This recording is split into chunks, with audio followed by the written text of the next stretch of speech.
Hi.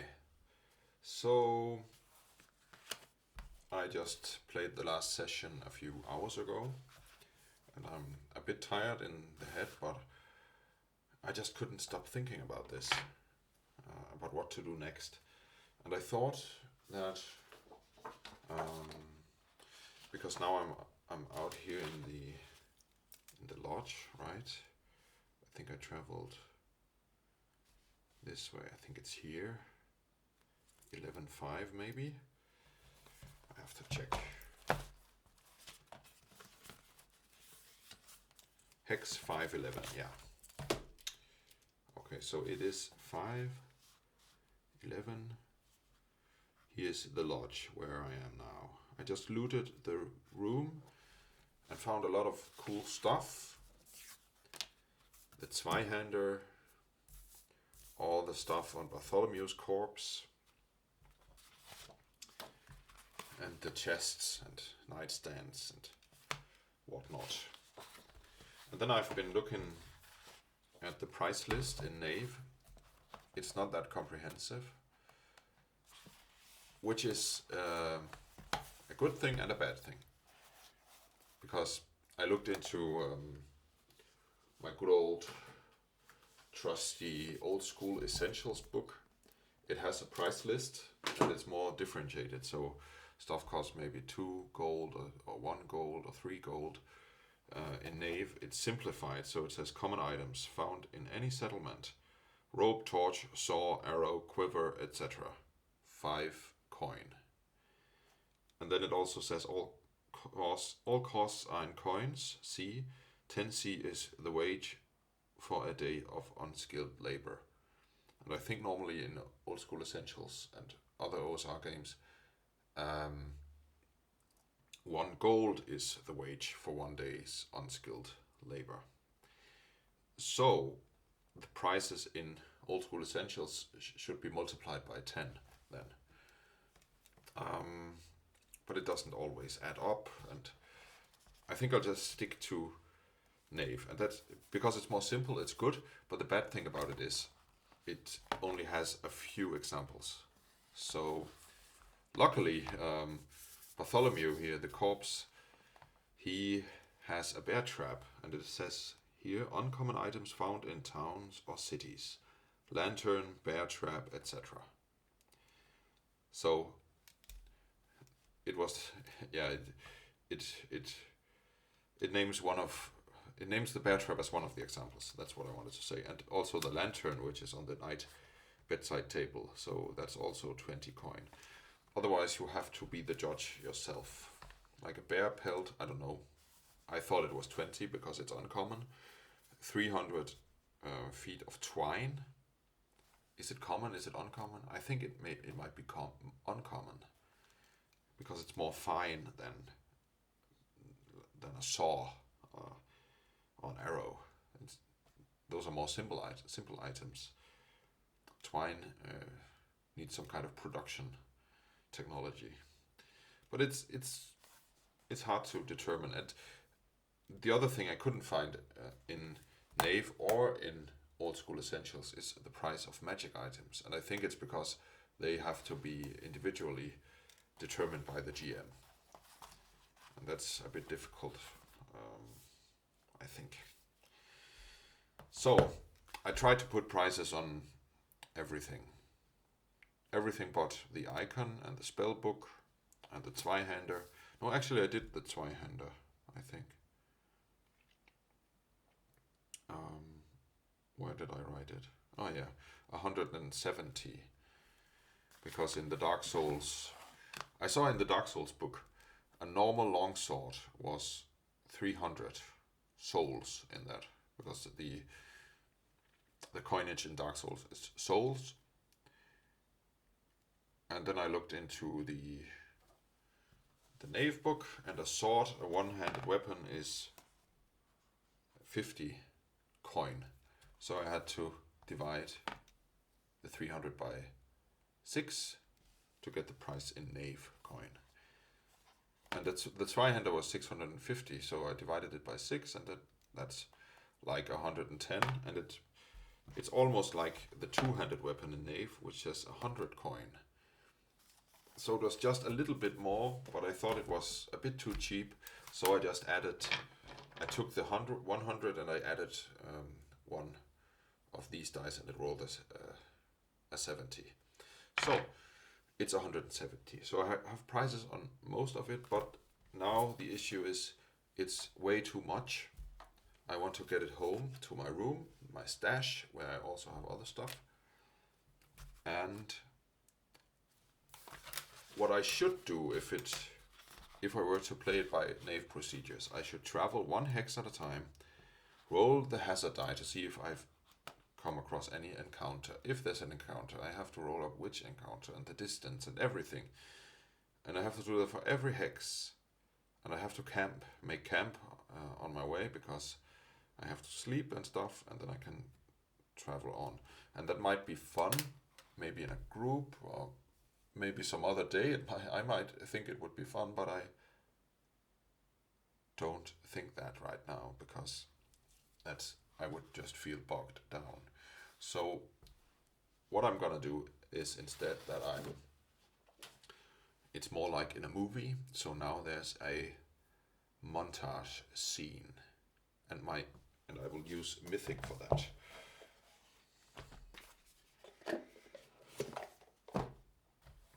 So, oh yeah, it's in here. So I added the lodge, the last session. I added it to the previous scene because I forgot that I had written random event here as a kind of cliffhanger after scene number 5. So that's what I'm gonna do next.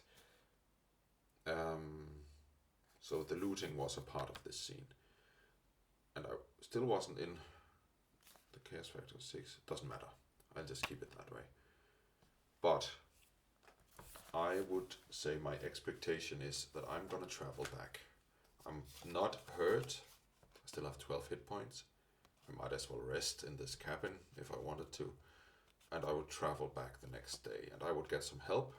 I would sell some of this stuff. And I would hire... Well, not sell it yet. I would sell some of the stuff I can carry. I would hire some people to go with me out in the mud valley, and they would help me carry it, maybe with a wagon or an animal, or maybe I would just buy an animal, like let's see, cows, no, a mule for 30 coin. And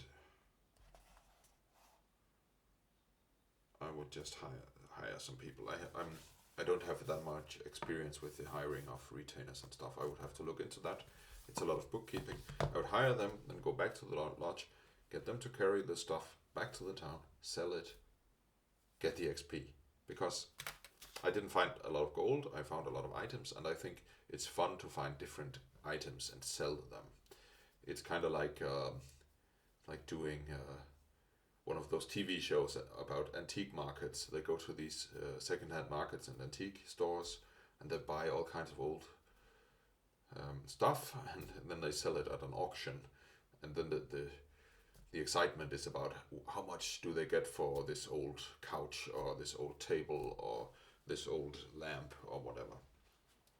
So I always want to combine my games with that, looting stuff instead of coin. And therefore I want it to count as XP. First of all, I have to add actually the coins I got, because I got, now it's 94. Why did I have? Because I found 44. So now I got 4,444 XP, and because I can add objects, I will faster get to the 8,000. Otherwise, this would go very slowly. And we have to remember as well that Alma still wants me to get artifacts, not just her blessing book, but also other artifacts. She's still paying me for that. I'm still employed by her. So like the Zweihander might be sold to her, but I think I'm gonna keep it. But some of the other stuff maybe. So yeah. This will be a lot of bookkeeping. I won't do it on camera because I have to put it all together, see what I want to sell, what I'm not gonna sell, write some stuff into my stash, sell the rest, see how many percentage I would get of the value because I won't get the full price probably. There's typically some rules for that in other games. Who knows?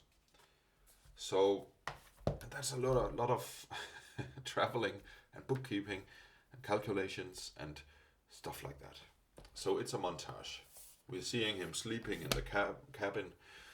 He's getting up the next morning. He's stretching and yawning, and he's back to full HP, and he's gonna travel back. We see him talking at a marketplace. He's talking to some people, giving them some money. They're going back with him. They're traveling through the grasslands and through the mud valley, through the mud. They come to the cabin. They have a meal at the cabin. They eat the goat maybe. They have a nice time, and they pack up all the stuff and put it on some mules and travel back again. That's my expectation for this scene. And then I think I have to test my expectation, just to go back to Mythic. And I already forgot how to do that. But there's also a random event. Because before I'm doing all this hasn't happened yet. Before all this, I have the random event. And I will roll on this random event focus table.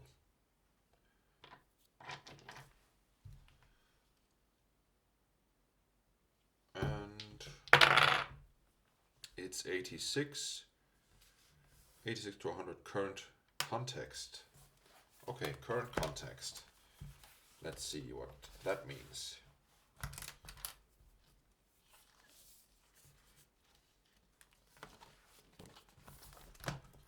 I actually don't know.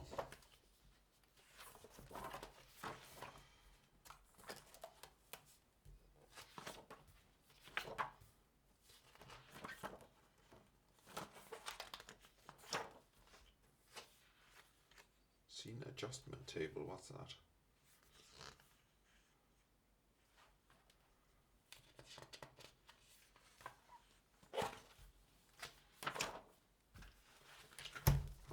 I'm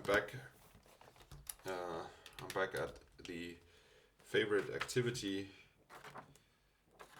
going through the Mythic book looking for stuff I can't find.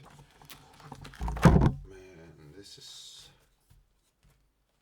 But it's random event. I think that should be a chapter, right?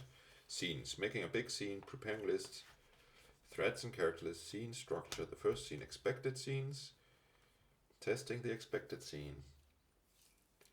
Interrupt scenes. Scene adjustment table. I don't have that table, do I? Playing out the scene.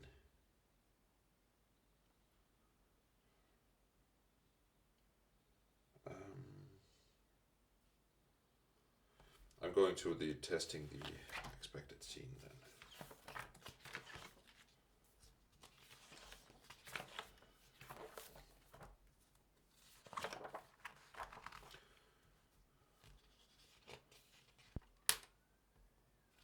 Interrupt scene. This is an entirely different table. Testing the expected scene. I don't get it. What about random event focus and stuff? Hello Mythic. Please help me. Scenes. Random events, it says. With big letters. So sometimes I guess I'm just panicking and I can't see or think. Random events, fate question, random events.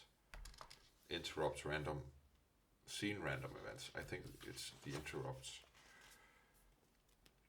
And what did I roll? I rolled for the current context. I'll find that. Current context. Whatever's happening in the scene right now becomes the focus for this event. Whatever's happening in the scene right now becomes the focus of this event. Okay. So the traveling back and doing all the business stuff is like the focus of this event. If the random event was generated from a fate question, then use the context of the fate question as the focus. I didn't. If the random event was triggered as a scene interrupt, then the event is directly related to whatever is currently going on in your adventure. A random event with a focus of current context takes whatever is going on and adds a new layer to it. Okay, so I'm adding a new layer to the doing business stuff. Example, the player's gunslinger PC bursts into a barn, expecting to find the bandit he's been pursuing. The player asks the fate question, is he in here?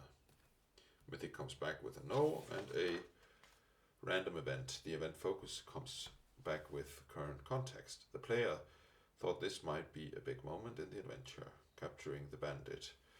But they were wrong. This unexpected letdown is the context right now, and this random event will have something to do with that. Depending on the event meaning generated, maybe the PC finds a taunting message. Okay, this is like the opposite. It's like the no and to the question, right?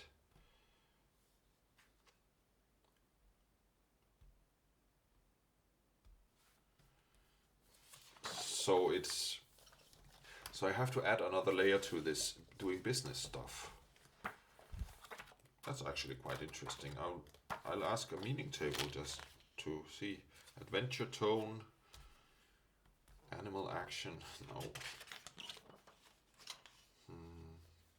Cavern descriptors, character appearance, character actions, character background, no.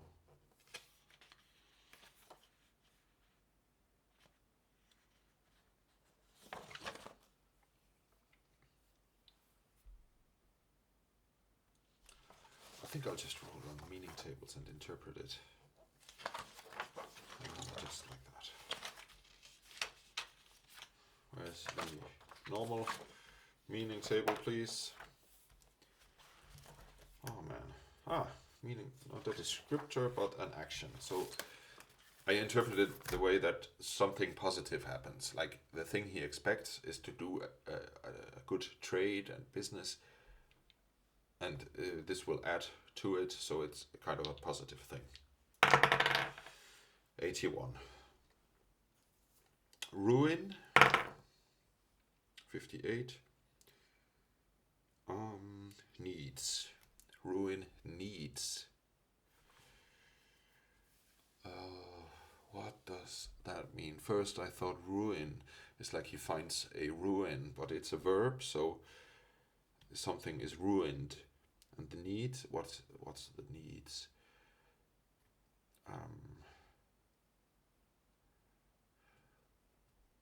Ruining needs.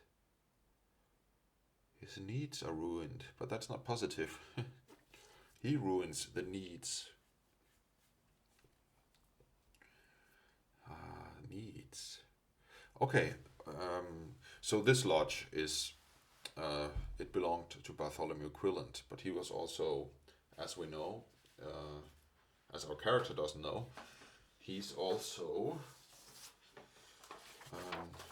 he's got something to do with Mordred Boxup, the guy who wants a castle and to overthrow the king. And this gang of rebels who want to sow chaos into society and overthrow the king, they kind of needed Bartholomew. He was an important person, an important actor in their mission, in their cause. So by looting him and taking his corpse also back to town, he ruined some of their plans. Tristan ruined the plans of the rebels, or the bullies, or the bandits, the terrorists, whatever you want to call them. So he just it was a stick into their wheel, and he ruined their plans. Yeah, I think that was it. So I write in this scene, ruined the needs of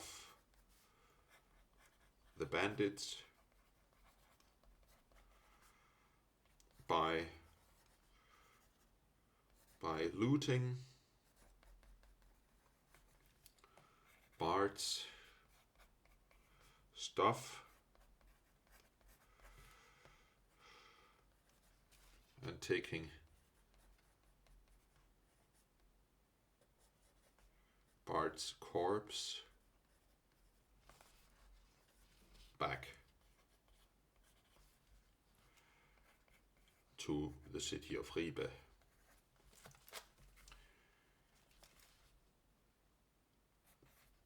Did business.